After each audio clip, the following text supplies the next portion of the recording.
Olá, esta é mais uma videoaula de História.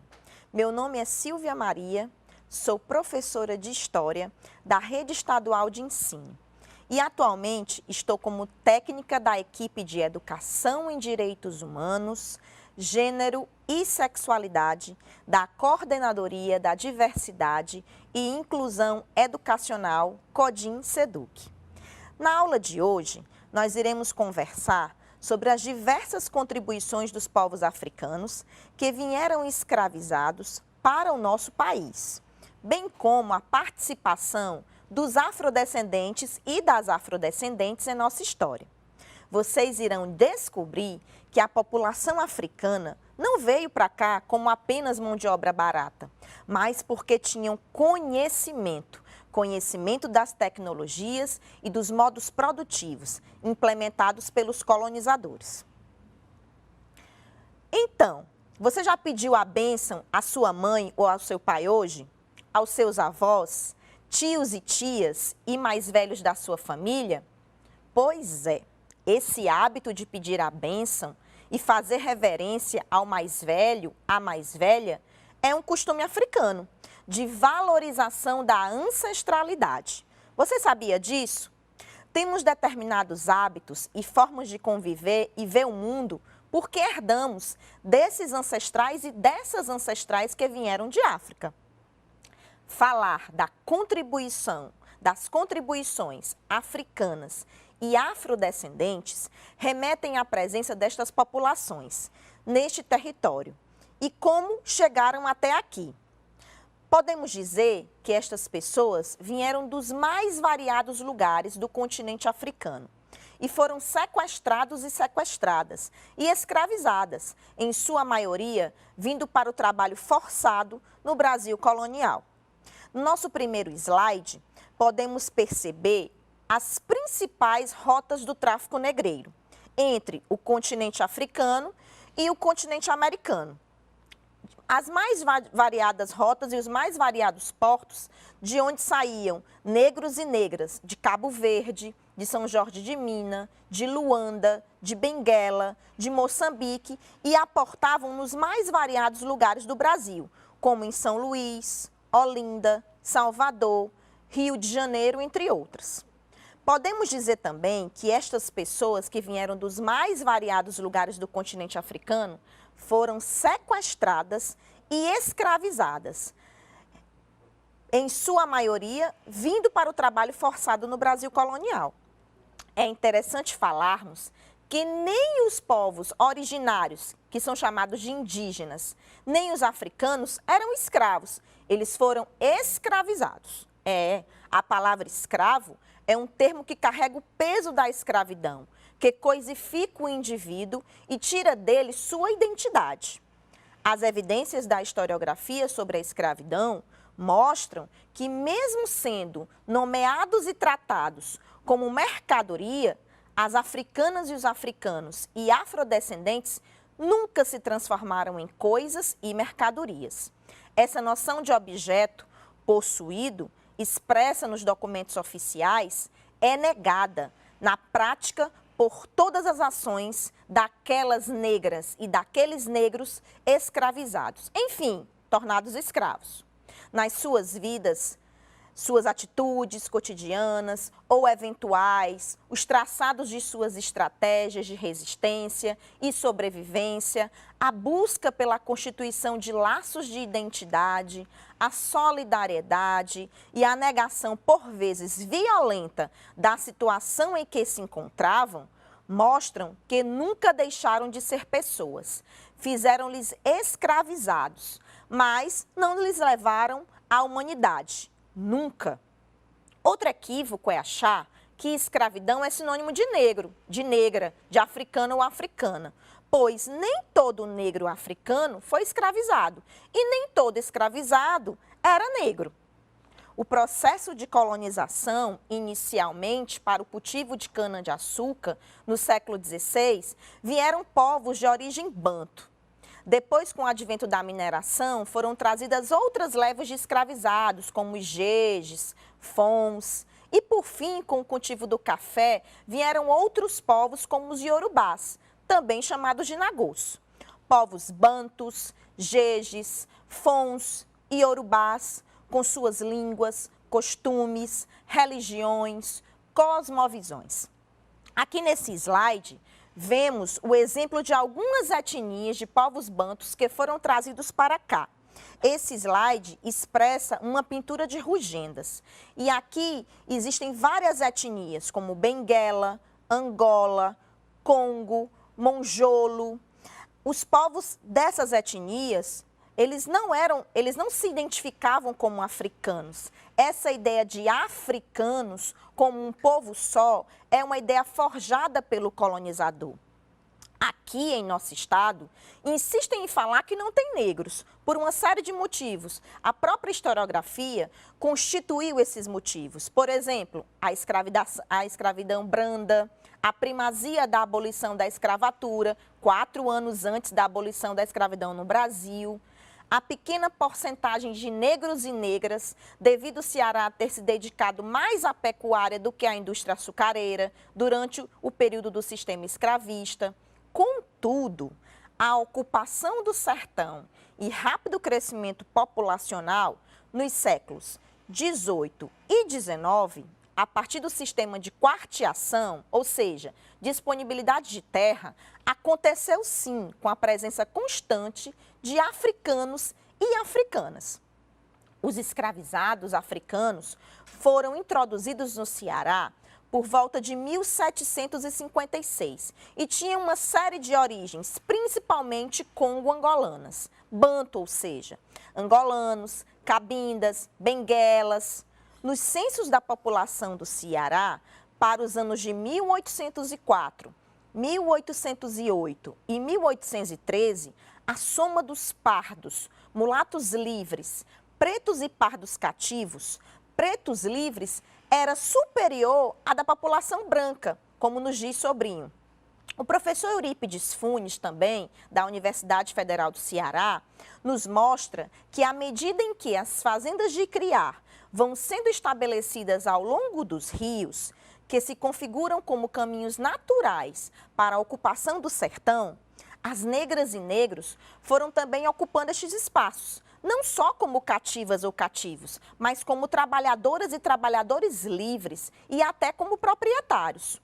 No início do século XIX, a presença de afro-brasileiras e afro-brasileiros por essas terras cearenses já era significativa, onde negros e pardos libertos somavam 60,7% de uma população total de 77.375 habitantes. Neste universo, a população negra e parda cativa somava 12.254, ou seja, 15,8% da população. Desta forma, existem alguns equívocos históricos. O primeiro é a incompatibilidade da economia pastoril com o trabalho escravo. O segundo equívoco histórico é dizer que todo negro era cativo. Ora, com o desenvolvimento da agricultura e principalmente da pecuária no Ceará, o escravizado e a escravizada trabalhavam ao lado da população livre.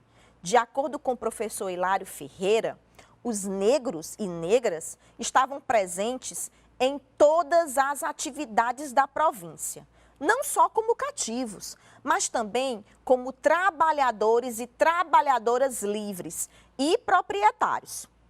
Exemplo disso são os Teles, Domingos Lopes e João Coelho, pretos forros. Contudo, ainda insistem em dizer que não existem negros e negras no Ceará.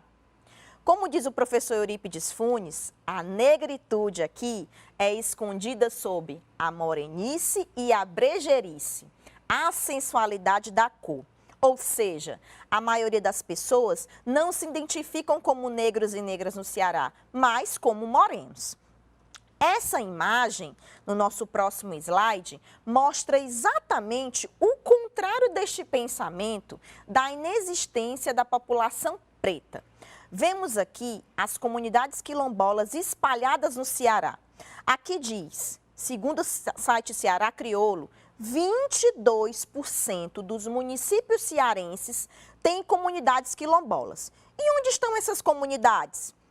Espalhadas por todo o nosso estado, como, por exemplo, em Caucaia, Novo Oriente, Tamboril, Quiterianópolis, Quixeramobim, Parambu, Salitre, Araripe, Potengi, Ipueiras, Monsenhor Tabosa, Aquiraz, Aracati, Marco, Morrinhos, Tururu, Milhã, Aurora, Mauriti, Porteiras, Horizonte, Trairi, Beberibe, Acaraú, Cruz, Itapipoca, Uruburetama, Baturité, Ocara, São Benedito, Quixadá, Solonópole, Croatá, Crateús, Independência, Poranga, Pacujá, Coreaú, Tauá, entre outros.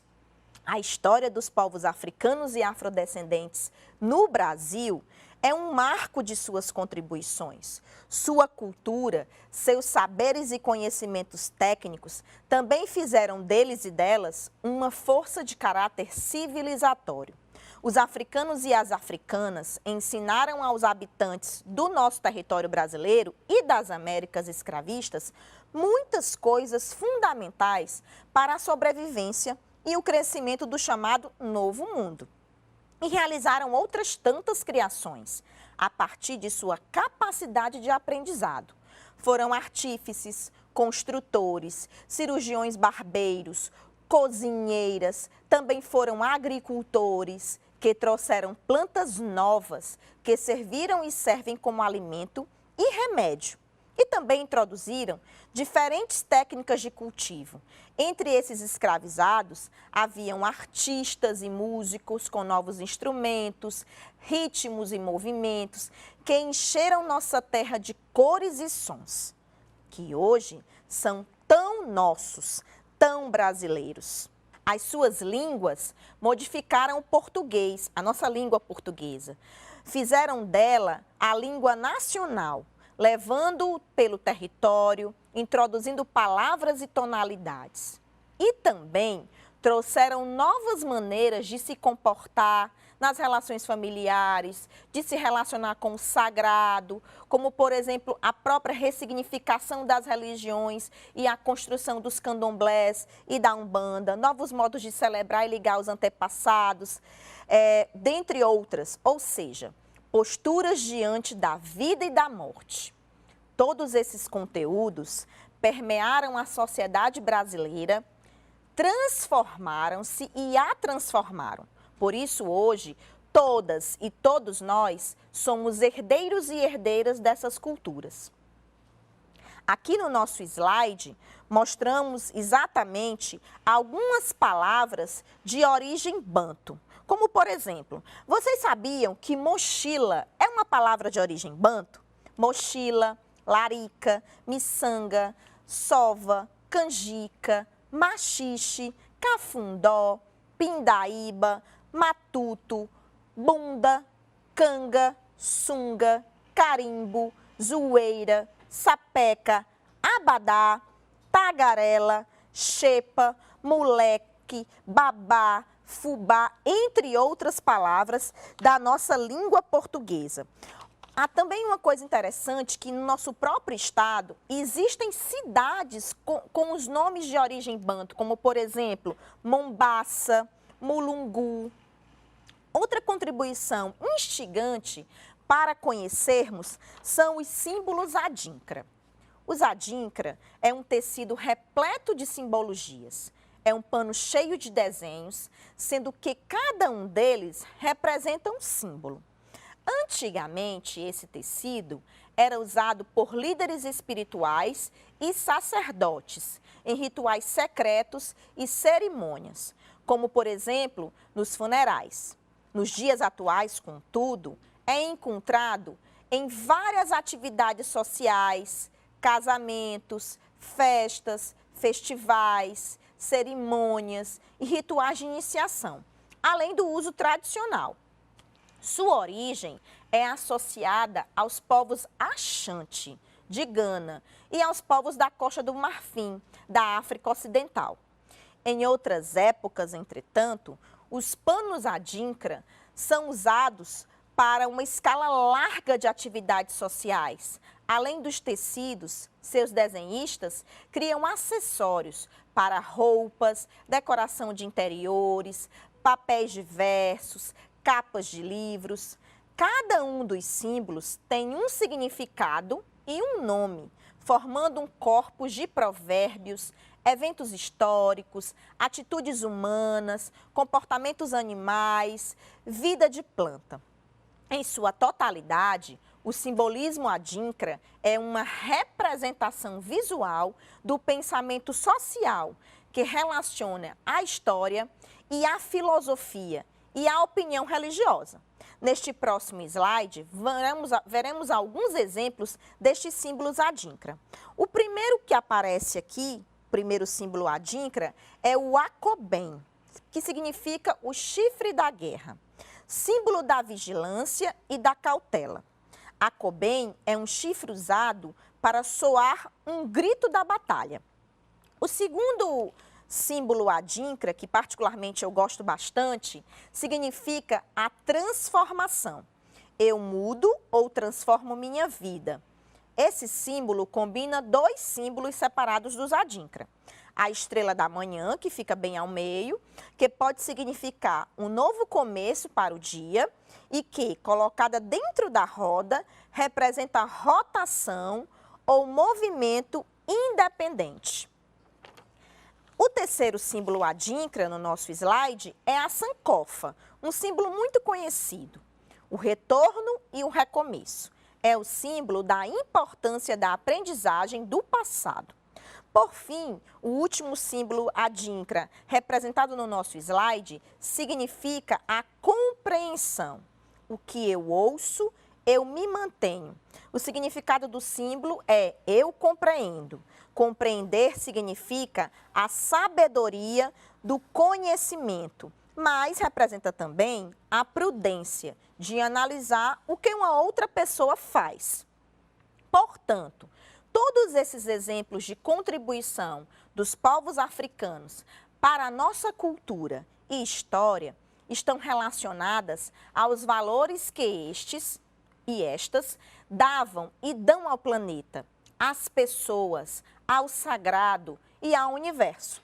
Esses valores podem ser chamados de valores civilizatórios afro-brasileiros.